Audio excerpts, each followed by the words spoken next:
Nếu các bạn đang thắc mắc tại sao khi mình đang sử dụng các sản phẩm như là XDJ-AZ, XDJ-RX3, XDJ-RR thì các bạn sử dụng một cách rất là bình thường vì giao diện mọi thứ các bạn đã quen.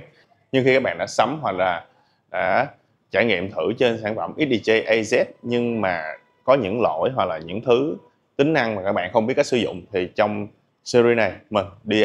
mình sẽ hướng dẫn cho các bạn cách hướng dẫn và sử dụng sản phẩm XDJ-AZ.